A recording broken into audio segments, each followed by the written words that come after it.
Saya kenal satu orang,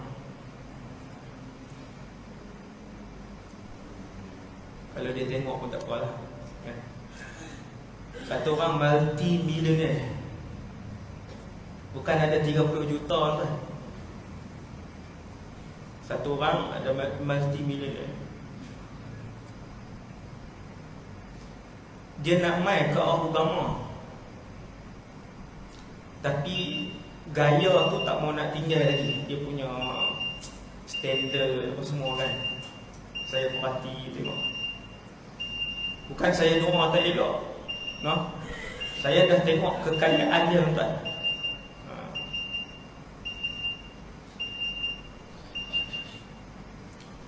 Dah tengok kekayaan dia memang multi ni dekat-dekat nak bilion kan. Tapi kita tengok bila orang yang Allah bagi, sentiasa bagi kat dia duit, semua orang buat angkat beg pun tidak kan, buka pintu pun tak orang buka. Yang ni dia mudah untuk bongkak, untuk besar diri, dan akhirnya Allah menghalang hidayah untuk sampai kepada dia. Bahaya siber. Kemudian itu yang kedua. Yang ketiga tuan-tuan, dengan siapa kita berkawan.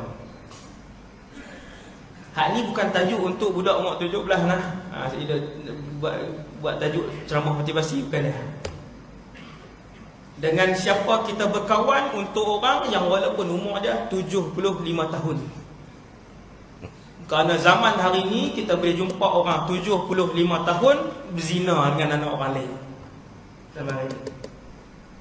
Sebab persekitaran kawan dia, kawan-kawan dia semua jenis tu.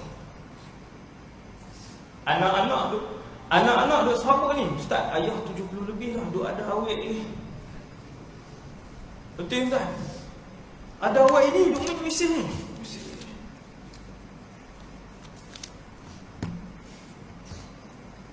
Cuba tengok dengan siapa berkawan anak dia sebut, dengan kawan siapa tu lah.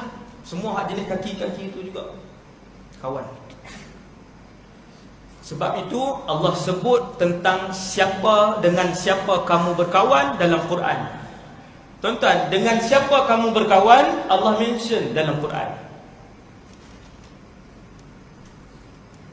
Pasal apa? Kerana Rasulullah pernah punya seorang kawan. Nabi pernah mempunyai seorang kawan rapat. Dia pernah masuk Islam, kemudian dicabar oleh seseorang, dia keluar daripada Islam.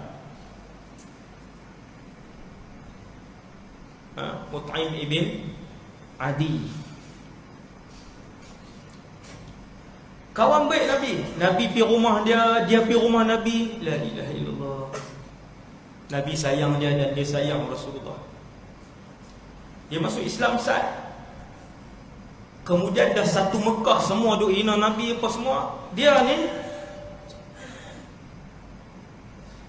akhirnya mula menjauhkan diri dengan Nabi, dan akhirnya dicabar oleh Ubay bin Khalaf. Cabar oleh Ubay bin Khalaf. Kalau hang berani, kalau betul hang duduk dengan kami, nak duduk dengan kami, betul nak lepak dengan kami, kalau betul nak geng dengan kami, kalau betul sama kapal dengan kami, pergi letak najis atas Muhammad. Allahu Akbar. Rugi. Tuan-tuan, dia pergi letak najis atas belakang Nabi SAW. Kemudian dia murtad. Maka dia adalah manusia yang paling menyesal di padang mahsyar, kerana dahulu kawan baik dia ialah Rasulullah sallallahu alaihi wasallam. Sehingga Allah sebut tentang kawan ini di dalam Al-Quran, tentang persahabatan dia dan Rasulullah. Ayat yang sebut tentang kawan, tentang hubungan persahabatan dalam Quran, manusia yang paling menyesal rujuk pada diri.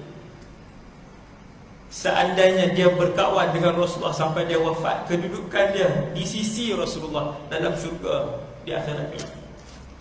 Tapi sebab dia pilih untuk berkawan dengan Ubay bin Khalaf, habis dia. Maka dengan sebab tu, kawan boleh membawa kita sama ada ke syurga ataupun boleh bawa kita ke neraka. Kemudian tempat. Tempat. Kawan hak tak elok, dia bawa pergi tempat tak elok. Tempat yang saya maksudkan ni lebih kepada tempat tinggal kita. Kalau tempat tinggal kita tu memang terkenal dengan jenayah dan sebagainya.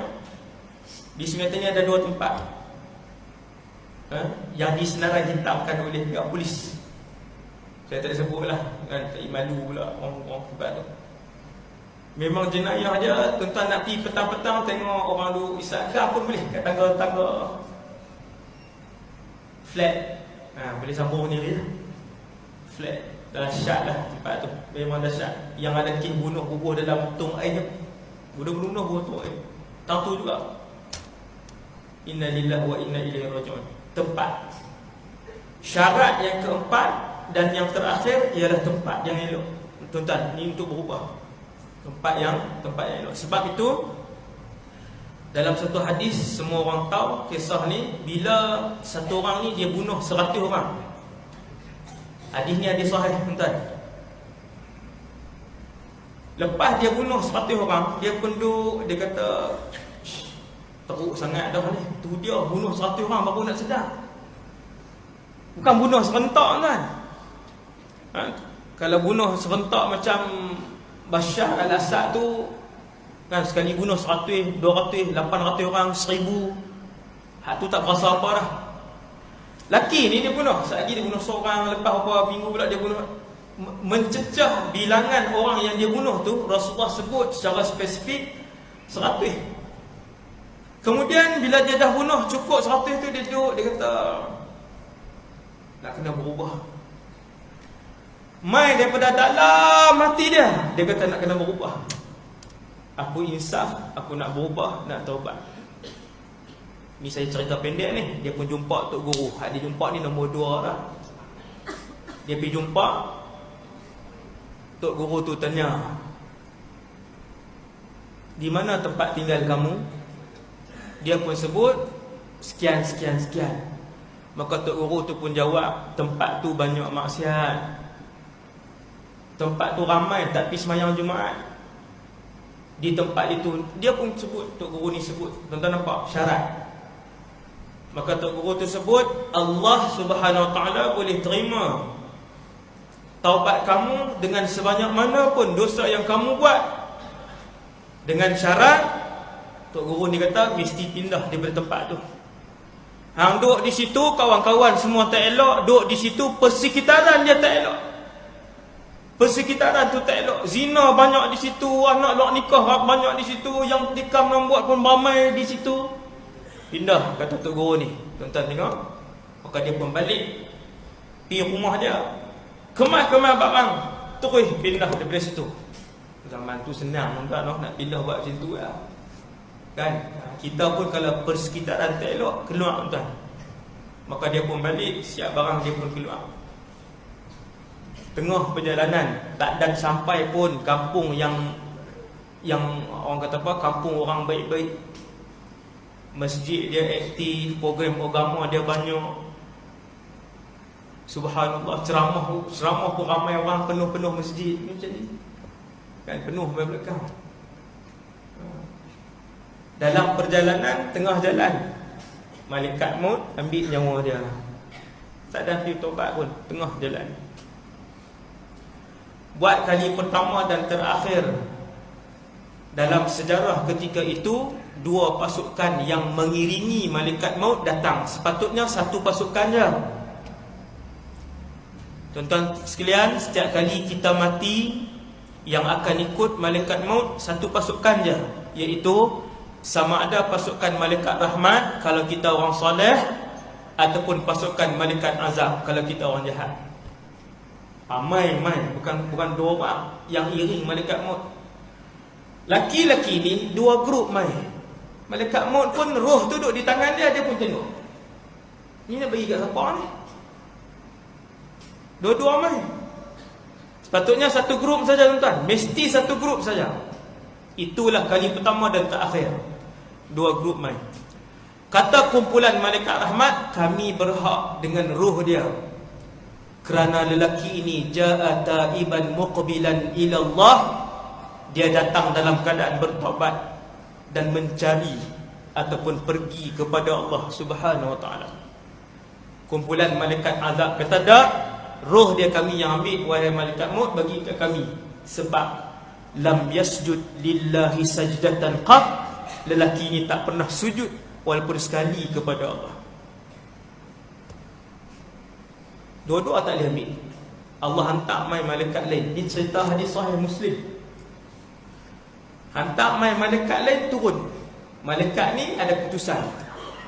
Dia kata Allah suruh hampa kira, guna bahasa kita ni kan, Allah suruh dua-dua pasukan kira tempat laki-laki ni mati dengan tempat baik hak dia nak pergi. Tuan-tuan tengok, tempat nak berubah, tempat kena elok.